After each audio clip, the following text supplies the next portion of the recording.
So my name is Karl Lillrud. I've been an entrepreneur for 24 years. Been able to do some really fun things over the years. I nowadays focus on being a speaker at different events like this one. I tend to want to share my experience and my knowledge with all of the audience to make sure that people do the things that they love but also believe in themselves. The future of retail is a mix. Today we separate the two still. I mean, this is an e-commerce event. In the future we will not see e-commerce events. We will be seeing events where we want to communicate with the consumers, where we want to understand the consumers and what they are looking for. We don't necessarily need to build technology that the consumers then need to learn about, but rather understand what the consumers are expecting in the future and even before the consumer is expecting it. What we see is that the brands more and more use the technology, and the technology is built around the consumer and not guiding the consumer, but rather trying to push the consumer in the direction that they are aiming for. So the trends within the e-commerce and consumer behavior is definitely to understand the consumer. Currently a small trend, but it's a growing one, because when we see that we talk with the consumer instead of pushing the consumer, we will also see that the customer satisfaction will be increasing dramatically, which will eventually lead to increased conversion, which will make the companies earn more money. It's a huge difference between UK and US and the e-commerce landscape, especially as in US they have had Amazon since so many years back. So many people in US believe that Amazon equals e-commerce. They don't understand that there are so many more alternatives than what Amazon have to offer. So if you talk to people in the US, many people believe that Amazon is everything that you need to know about e-commerce. While we in UK, we know that there are tons of brand stores. We can find tailors that do suits for you based on your measurements. And you will not find that on Amazon, and that is a big difference. In the US, they prefer to have a boxed product. This is what I am expecting. I receive exactly that. I know the entire process about how to order it online, the purchase process and the user journey within the e-commerce site, because they have done it a million times before. While here in UK, people tend to shop at Amazon as well, but also at different brand stores, where the experience might be different depending on which store they are in. I actually was running an e-commerce company that was focusing on conversion optimization. So our core product was to analyze consumer behavior and not shopping behavior. So the big difference in there is that we focused on understanding the consumer and why they didn't buy items. So this is one of the most important factors if you want to build a high converting website. If you understand why the consumers that visit your store don't buy from you, you will increase your conversion. It might seem a bit difficult in the beginning, but if you actually step back and not build a technical platform, but try to behave like your consumers would, you will quite soon see that there are a number of things that you need to improve.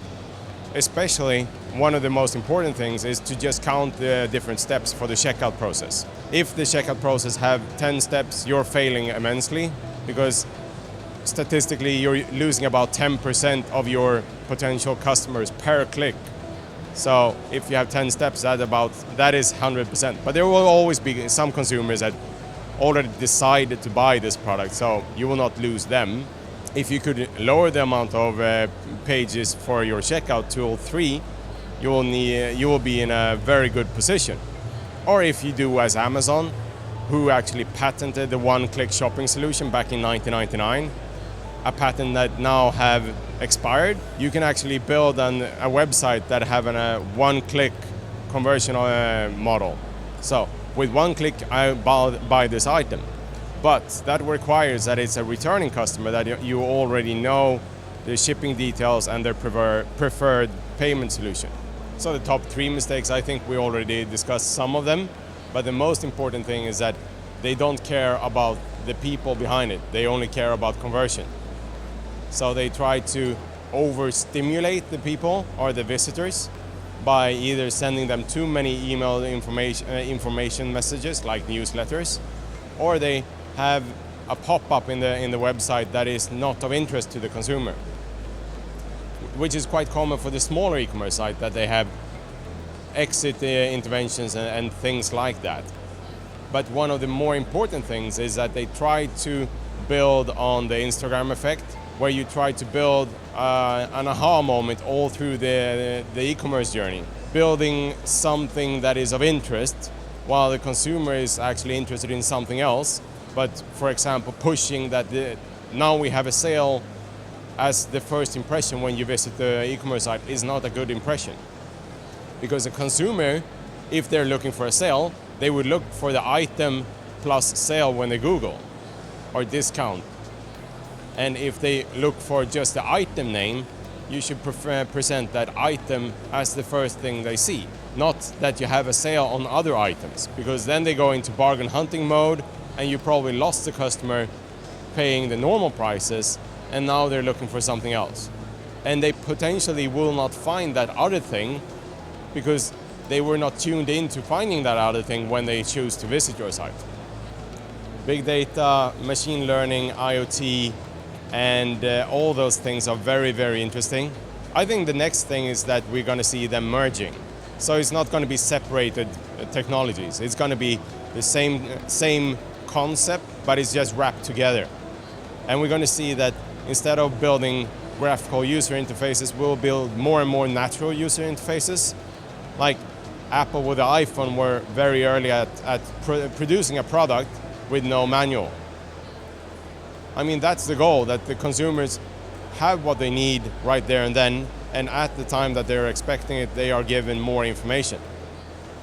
Not overproducing information, because that's just distraction. And high converting websites is all about decreasing the high converting websites is all about decreasing distraction. So as you can see in some e-commerce sites, you will not have a menu system when you're in the cart. So you remove the distraction because you now want the consumer to focus on one thing and one thing only.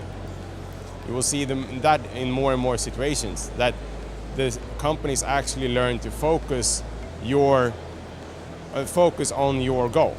Marketing is a very big chapter.